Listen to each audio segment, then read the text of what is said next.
quarto ano, tudo bem com vocês? Prontos para mais uma aula de matemática?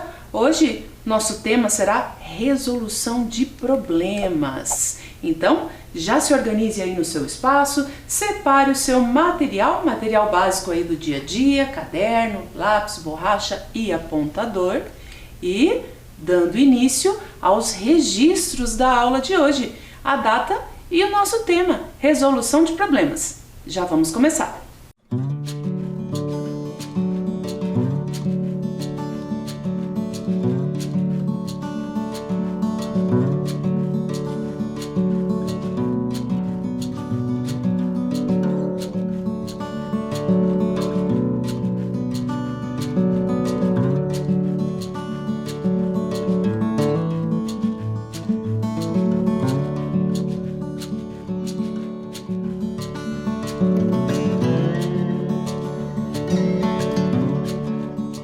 Vamos começar então?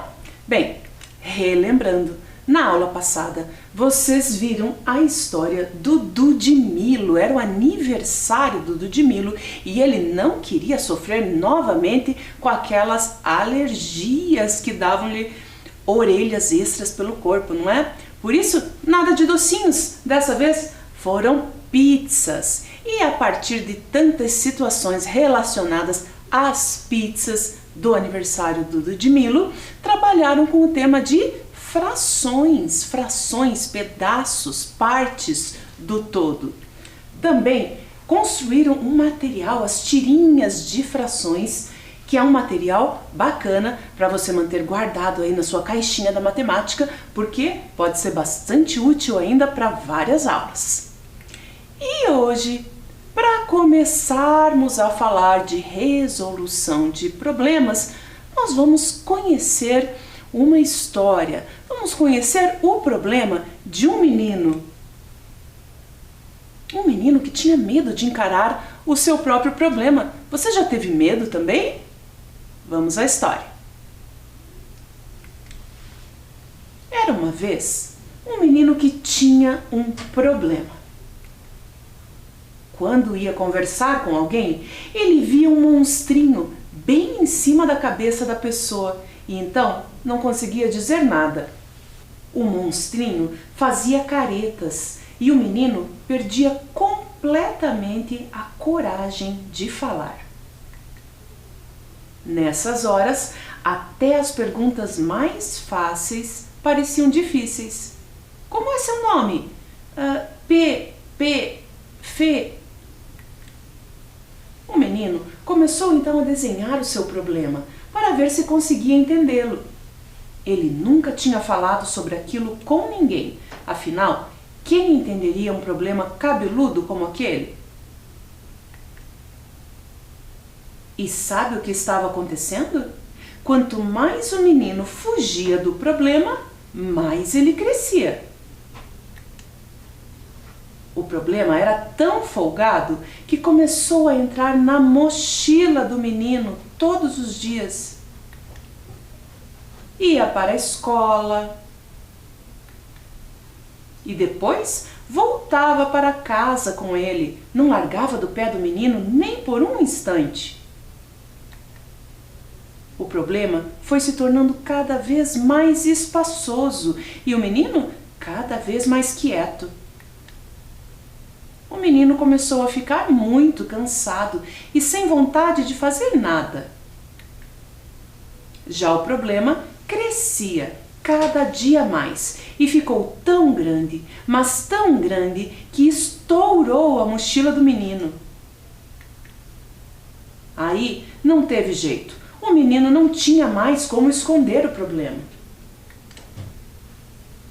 Ele respirou fundo e ficou ali parado, encarando o problema. O problema esbravejou. Ué, você não vai fugir de mim? E o menino respondeu: não, fugir dá mais trabalho do que enfrentar você. Todo mundo arregalou os olhos e prendeu a respiração, menos o menino, que criou coragem e tocou no problema.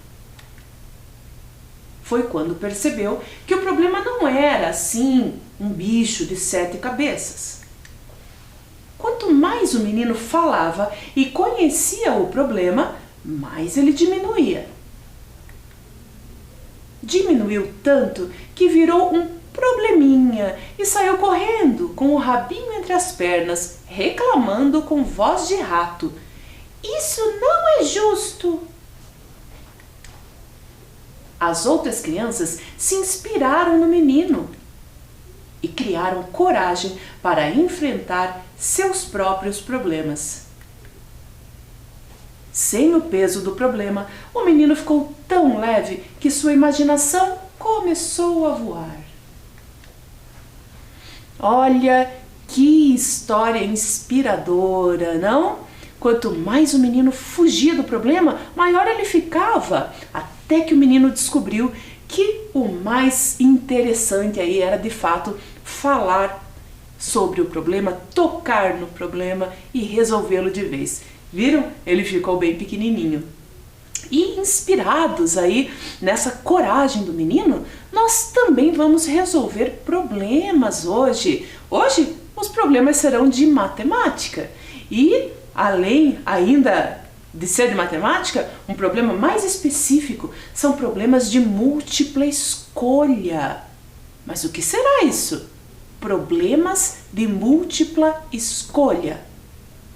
São problemas que trazem para nós múltiplas, várias escolhas, várias alternativas, sendo que apenas uma delas é a resposta correta, chamamos de gabarito. As demais alternativas são chamadas de distratores. Distratores nos lembra a palavra distraídos, não? É justamente isso. Caso a gente cometa algum equívoco, algum erro no meio do caminho, é até possível que encontremos uma das outras respostas que não é correta. Olha lá, e os distratores, alguns se aproximam mais da resposta, outros estão um pouco mais distantes. Vamos nos aventurar então hoje nos problemas de múltipla escolha? Começando! Vamos ao primeiro problema de hoje. Todas as noites, o gatinho Tomás sai para passear sobre os telhados. Ele pula de telhado em telhado até a última casa da rua. Observe a sequência dos números das casas e responda: qual é o número da última casa da rua?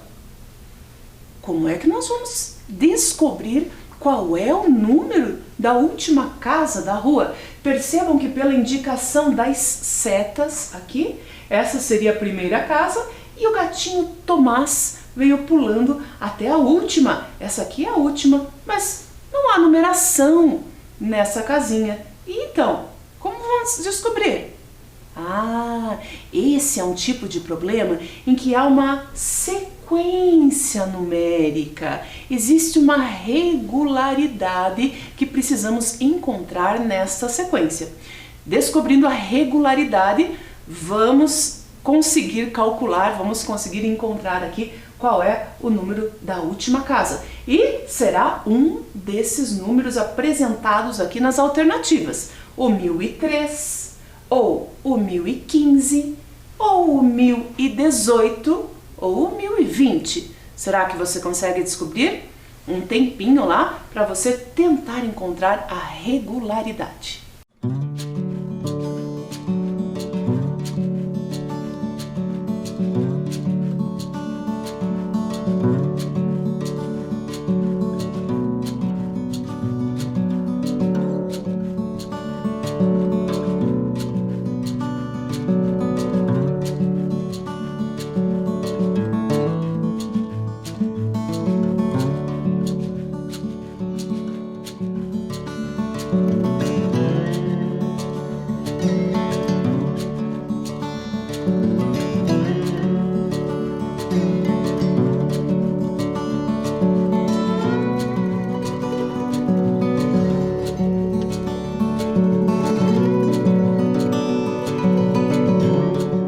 Então, conseguiu perceber qual é a regularidade dessa sequência? Sim? Vamos conferir se você acertou. Olha lá. Bem, nós temos os números das duas primeiras casas da rua. São eles o 1003 e 1006. Qual é a diferença entre um número e outro? Percebam que da primeira para a segunda casa o número aumentou. E aumentou em quantas unidades? Isso, em 3. 1003 com mais 3, olhem lá, dá 1006.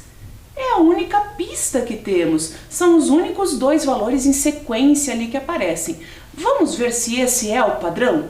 Acrescentando a cada numeração de cada casa mais 3 unidades. Vamos lá? 1006. Para a terceira casa, então, acrescentaríamos 3. 1006 mais 3, isso, 1009. 1009 mais 3, novamente, 1012. Se a nossa regularidade aqui estiver correta, ao adicionarmos 3 unidades ao 1012, vamos ter que encontrar 1015. É isso mesmo? 1012 mais 3? Correto. 1015. Acertamos, essa é a regularidade. E o que o problema pedia? O número da última casa. A última casa, então, 1015 mais 3, 1018. Qual é o gabarito? Qual das alternativas, então, está correta? Devemos marcar ali um xizinho? Ótimo. Alternativa C. Percebam que nas outras alternativas poderíamos encontrar números que também aparecem ali. Alguns deles, o 1003 era o número da primeira casa, o 1015 era o último número que o exercício tinha nos dado, são os distratores. Se por acaso tivéssemos identificado aqui, ó, 1015 marcado, teríamos nos distraído, né? E errado a questão. Então, muita atenção. Segundo problema. Lucas comprou um celular para presentear sua mãe. O celular custou R$805. Qual etiqueta corresponde ao valor do celular? Alternativa A, alternativa B, alternativa C ou alternativa D? Qual dessas alternativas apresenta uma etiqueta com o valor ali representado de R$805? O que vocês acham? Vamos ficar bem atentos, observem bem os números de cada alternativa. É um problema que envolve a leitura do número por extenso, não é? Será que você consegue? Um tempinho lá para você.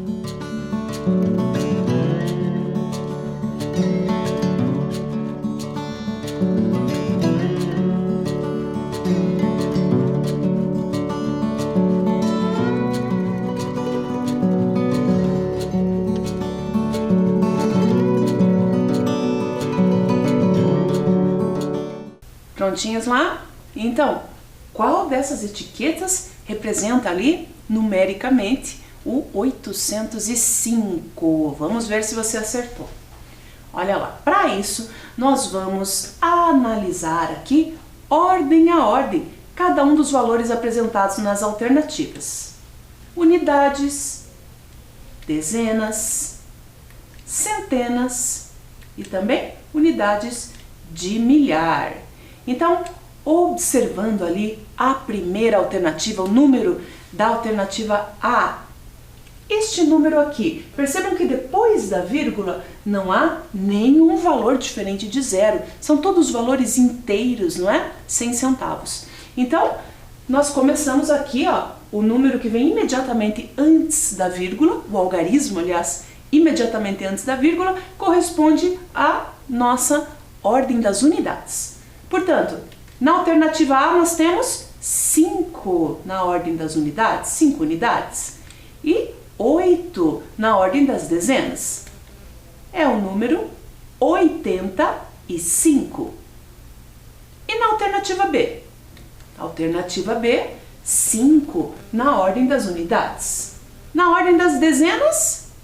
Isso, o 0. E na ordem das centenas? O 8.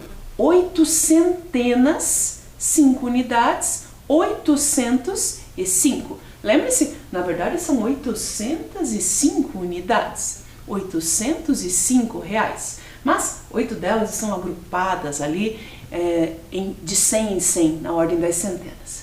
Então, acho que era esse, né? Mas, calma, vamos conferir as demais alternativas. Na alternativa C, observem lá, o algarismo imediatamente antes da vírgula é o 0. Em seguida, aqui na ordem das dezenas, o 5. E na ordem das centenas, o 8. Você sabe como ler esse número? Vamos lá? Também tem 8 centenas, não é? São 850. Parecido com o número de cima, hein? Mas são diferentes. Alternativa D.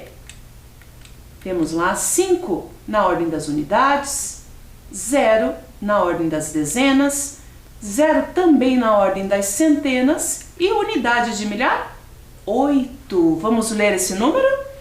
8 são 8 unidades de milhar. Então, nós temos o número 8005.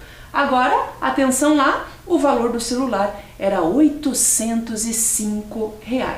Portanto, a alternativa correta é a alternativa B, 805. Conseguiu identificar lá? Muito bem.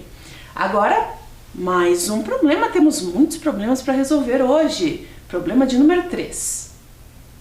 No jogo Acerte o Alvo, Alex lançou os cubinhos para obter uma pontuação. Observe. De acordo com a imagem, quantos pontos Alex marcou nesta rodada? E então, temos as alternativas. 1.421 pontos, 1.420 pontos, 1.321 pontos ou 1.241 pontos. Nossa, de qualquer forma, foi uma pontuação alta, né? Você lembra do jogo Acerte o Alvo? Aqui tem uma representação sobre a mesa também. Então, era uma estrutura semelhante a essa daqui, em que se jogavam cubinhos, dadinhos, não é? E aí, conforme a posição em que esses cubinhos caíam, eles recebiam um valor diferente. Cubinhos que caíam na região mais externa, aqui, olha, cada um deles valeria 1.000. Na região em azul, cada cubinho vale 100. E assim por diante. Será que você consegue descobrir quantos pontos o Alex marcou aí nessa rodada? Um tempinho lá para vocês.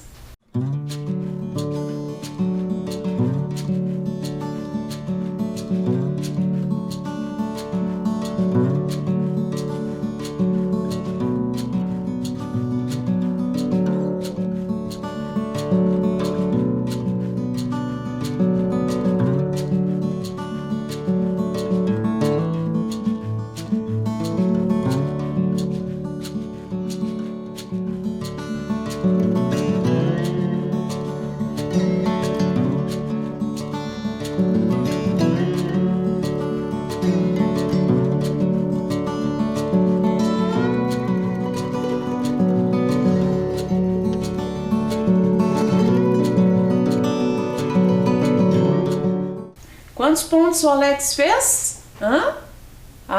Vamos verificar. Alternativa A? C? Não sei. Vamos ver juntos? Olha lá. Então, nós temos aqui a representação, vamos usar essa aqui do meio, olha lá, onde aparecem alternadas aqui, ó, 1, 2, 3, 4 camadas, 4 cores diferentes. Então, nós vamos jogar aqui os cubinhos e conforme a posição onde eles caírem,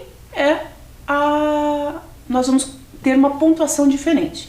Agora, é claro que se jogarmos, não vai cair exatamente como foi a jogada do Alex, não é? Aqui nós teremos uma outra pontuação, mas no momento precisamos descobrir a pontuação do Alex. Então, confira aqui comigo.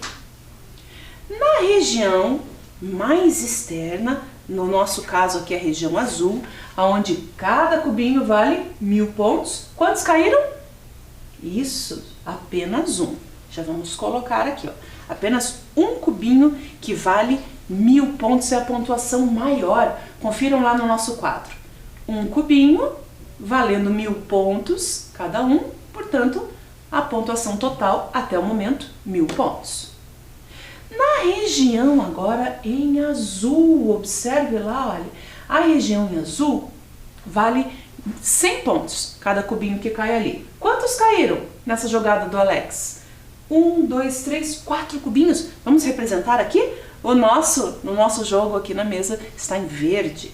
1, 2, 3, 4 cubinhos. Nessa região, cada um deles vale 100 pontos. Então, observe lá no nosso quadro. 4 cubinhos, cada um deles valendo 100. 4 vezes 100, 400. Opa, a pontuação já está aumentando.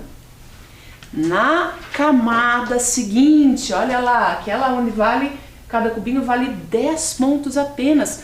O Alex conseguiu colocar 2 cubinhos. 2 cubinhos, cada um deles valendo 10 pontos. Vamos completar nosso quadro. 2 vezes 10 pontos, 20 pontos. Percebam que a pontuação vai diminuindo consideravelmente, não é? Porque reduz bastante a pontuação ali conforme se aproxima do centro. No centro, aliás, onde o Alex colocou apenas um cubinho, cada um deles vale apenas 1 ponto. Olha lá no quadro. Um cubinho valendo 1 ponto, apenas 1 ponto.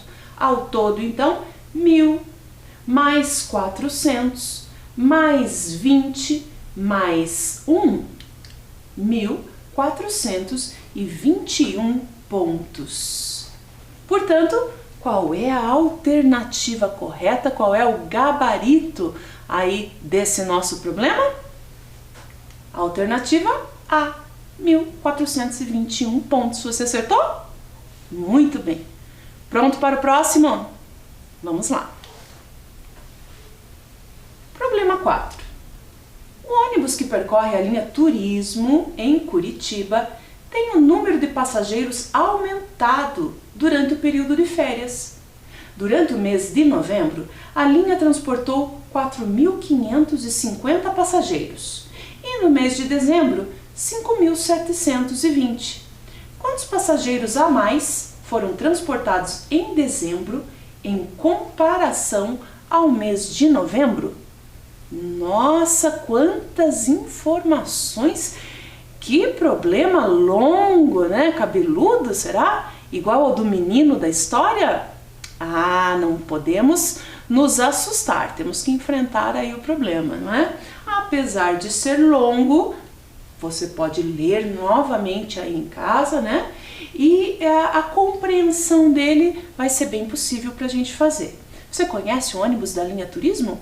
Então, o problema está nos dando aqui 2 informações referentes à quantidade de passageiros que viajaram, né? Que passearam aí com esse ônibus.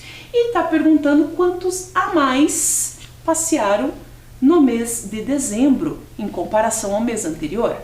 Observem lá as alternativas: 1.170, 4.550 passageiros a mais, 5.720 ou 10.270 passageiros a mais. Observem lá, nós temos a informação que no mês de dezembro foram 4.550, no mês de novembro. No mês de dezembro foi uma quantidade maior, possivelmente porque tinha mais gente de férias, 5.720. Então, de fato, uma quantidade maior de passageiros, mas Quão maior? Quantos passageiros a mais? Um tempinho lá para vocês.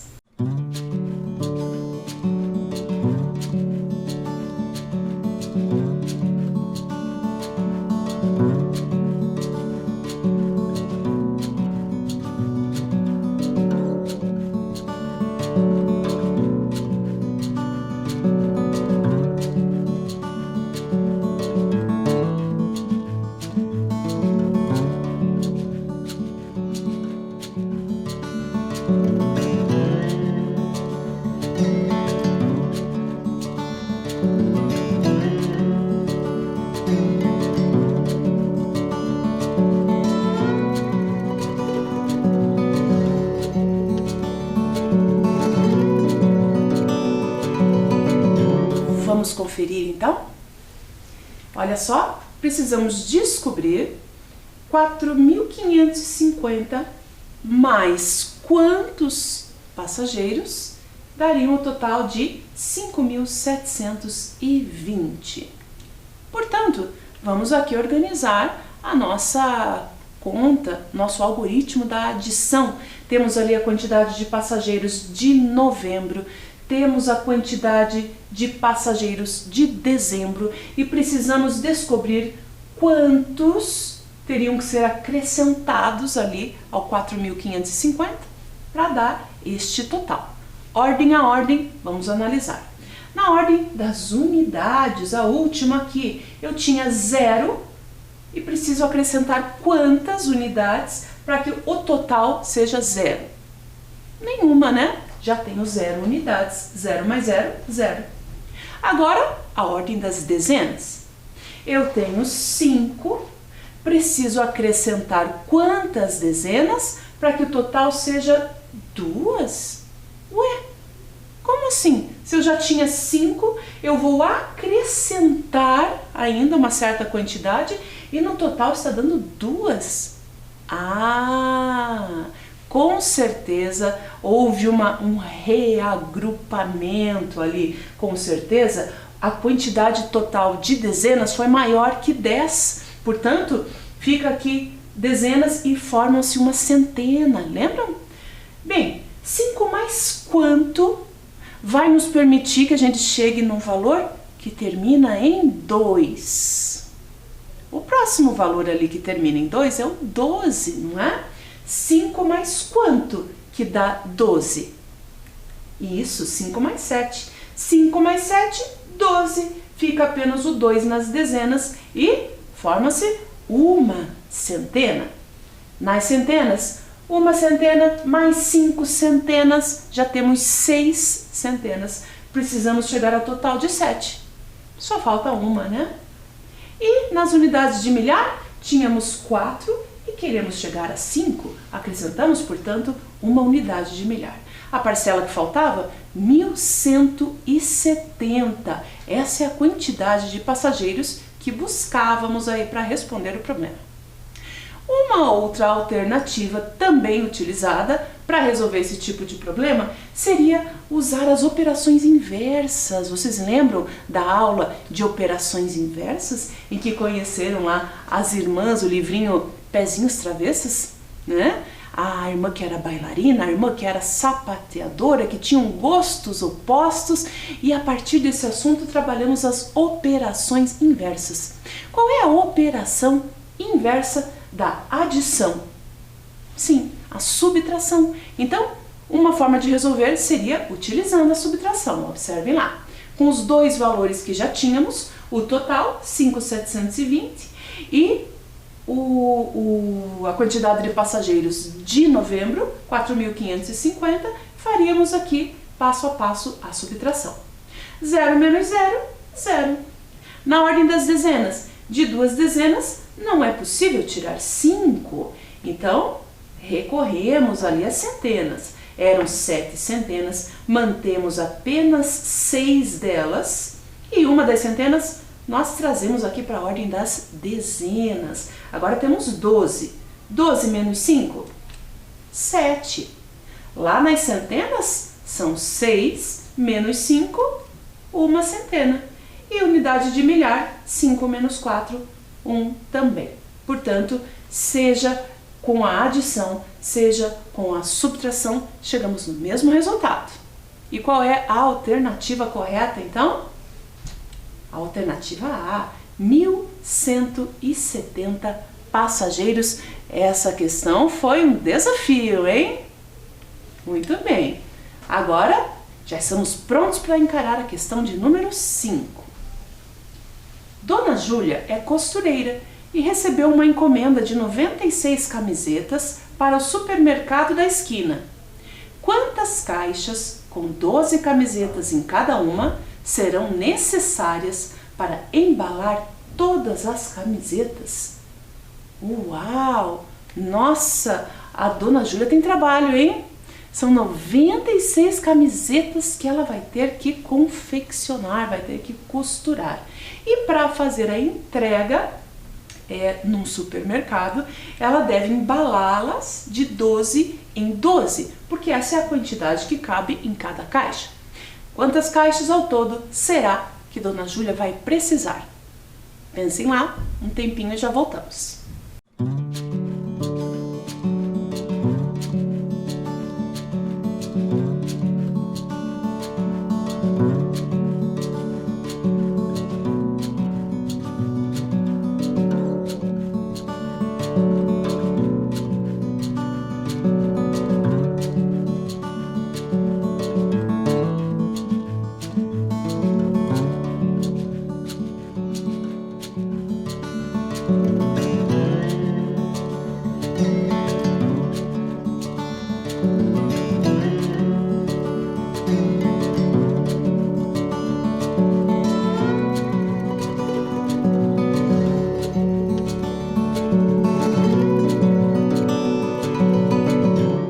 Vamos conferir então quantas caixas Dona Júlia vai precisar? Quantas camisetas eram mesmo? Sim, 96 camisetas. Olha só a representação dessas 96 camisetas temos ali. Então, Dona Júlia teria que organizá-las de 12 em 12. A cada grupo de 12 camisetas fecharia uma caixa. São muitas camisetas, não é? Poderíamos sim ter todos esses desenhos aqui representando as camisetas e ir circulando, contornando ali de 12 em 12. Mas você não vai desenhar 96 camisetas aí no caderno, não é? Acho que tem uma estratégia que pode ser um pouquinho mais rápida. Isso, a estratégia da divisão. Vamos lá? Então nós vamos fazer aqui a divisão de 96 camisetas em 12. Por quê? Porque são grupos de 12 em 12, não é? Para cada grupo de 12 camisetas, temos uma caixa. Vamos lá? Aqui vamos utilizar o algoritmo da estimativa, aquele em que damos um palpite de quantas caixas nós achamos ali que ela vai precisar. Bem, digamos que fossem 5, é o meu palpite. O seu palpite poderia ser diferente, maior ou menor. Não há um palpite correto, né? Apenas um. Olha lá, eu acho que são 5 caixas. Bem, 5 caixas, então, com 12 camisetas em cada uma, nós teríamos 5 vezes 12, 60 camisetas ao todo. Meu palpite não foi certeiro, mas chegou próximo. Das 96 camisetas, 60 já estariam organizadas aí com 5 caixas, restando ainda 36 para serem colocadas nas caixas. Essas 36 camisetas precisariam de quantas caixas? Vou ter que dar outro palpite. 3. Vamos ver? 3 caixas com 12 camisetas em cada uma. 3 vezes 12, 36. Ah, agora deu certinho. Não restou nenhuma camiseta para organizar. E ao todo, primeiro utilizamos 5 caixas, na sequência 3. Ao todo foram 8 caixas. Olha lá, qual é a alternativa correta? Mas poderíamos fazer de uma outra forma também. Poderíamos pegar as 96 camisetas e ir retirando. Retiradas as primeiras 12, conta-se uma caixa. Restam 84 camisetas. Retiradas outras 12, conta-se mais uma caixa, já seriam 2 caixas, restando ainda 72 camisetas. E assim por diante, poderíamos ir retirando de 12 em 12 e contando quantas vezes teríamos que tirar o 12 aqui do 96. E deu um total também de 8, seriam 8 caixas. Mais um problema de número 6. Sofia e Milena estavam jogando boliche com João e Pedro. Observe a pontuação de cada dupla em uma das rodadas. Então olhem lá, a Sofia e a Milena e o João e o Pedro. Aquelas pontuações que aparecem ali nos pinos do boliche corresponde à pontuação que cada dupla fez aí nessa rodada. De acordo com essa pontuação, é correto afirmar que, alternativa A, Sofia e Milena fizeram 10 pontos a mais que João e Pedro? Alternativa B, é correto afirmar que houve empate entre as duas duplas? Alternativa C, que João e Pedro fizeram 20 pontos a mais que Sofia e Milena? Ou alternativa D, que João e Pedro fizeram 10 pontos a mais que Sofia e Milena? Então, claro, não tem como responder ainda sem que façamos o cálculo. Precisamos saber ao todo qual foi a pontuação de cada dupla para então analisar as alternativas. Então, agora você pode fazer esse cálculo aí em casa. Já voltamos para conferir. Qual dupla será que pontuou mais? Sofia e Milena ou João e Pedro?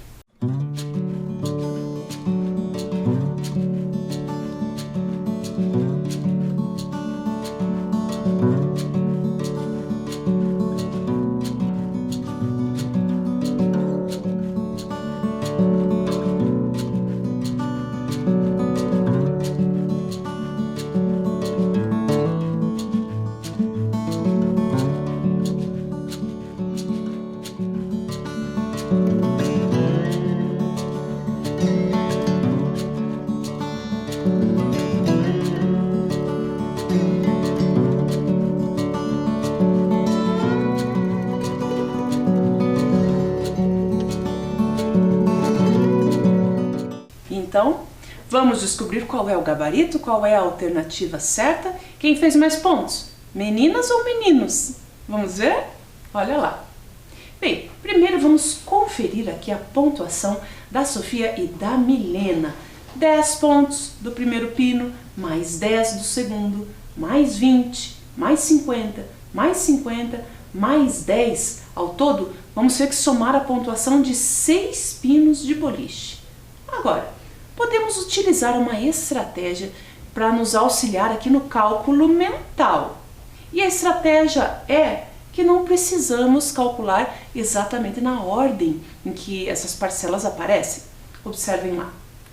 Nós aqui vamos começar calculando 50 mais 50. 50 mais 50 é 100. Então, vamos acrescentando as demais parcelas aos poucos. Já tínhamos 100, com mais 20, 120. Com mais 10, 130. Agora, 140 e, por fim, 150. 150 pontos Sofia e Milena fizeram aí no jogo. Será que os meninos fizeram mais ou menos? Vamos usar também uma estratégia de cálculo mental? Já estou vendo 2 parcelinhas de 50 ali. Que tal começarmos por elas? Observem lá. 50 mais 50, 100. Mais 20, 120. Mais 20, 140. 150, 160. Eu não acredito. Fizeram realmente uma pontuação maior. 160 é uma pontuação maior do que 150. Mas qual é a resposta do problema? Ainda temos que analisar as alternativas. Na alternativa A, diz que a Sofia e a Milena fizeram 10 pontos a mais que o João e o Pedro. Vimos que não é verdade. Os meninos é que fizeram pontos a mais, né? Então, não é a alternativa A. Alternativa B. Houve empate entre as duas duplas? Não, eles não empataram. Os meninos ganharam aí nesse jogo, né? Não é a alternativa B. Alternativa C. João e Pedro fizeram 20 pontos a mais que Sofia e Milena. É essa, eles fizeram pontos a mais, né? Ah, bem observado, fizeram realmente, eles venceram, mas não por 20 pontos de vantagem, eles só fizeram 10 pontos a mais. Então não é a alternativa C, e sim a alternativa D. João e Pedro fizeram 10 pontos a mais que Sofia e Milena. Vamos ao último problema da nossa aula. Problema 7. A professora de Isabela está realizando um jogo de multiplicações com a turma. Cada estudante tem a sua cartela e deve marcar nela o resultado de cada multiplicação sorteada. Isabela já marcou 6 números na sua cartela. Observem lá a cartela da Isabela, e os números que ela marcou até o momento foram 18, 21, 3, 27, 9 e 4, 6 números marcados. Observem lá os que ainda não foram marcados. De acordo com as marcações da cartela, Isabela terá mais chances de vencer o jogo se os resultados sorteados pela professora forem apenas números ímpares, apenas números pares, números com mais de 2 ordens numéricas ou números ímpares com 2 ordens numéricas. Que características será que poderiam ter esses próximos números que serão sorteados para que ela tivesse mais chances de completar a sua cartela? Dá mais uma lida, analisa lá e já voltamos para conferir juntos.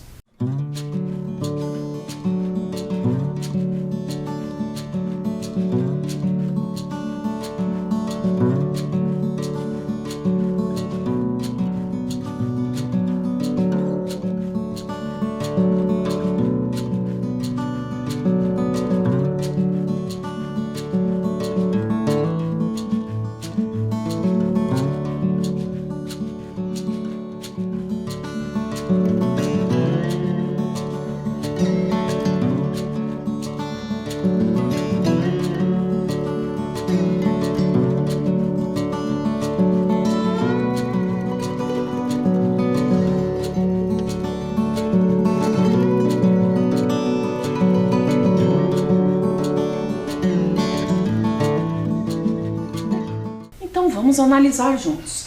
A Isabela ainda tem em sua cartela ali os números 2, 6 e 30 para serem marcados. Se a professora sortear agora apenas números ímpares, será que ela vai ter muitas chances de completar a tabela?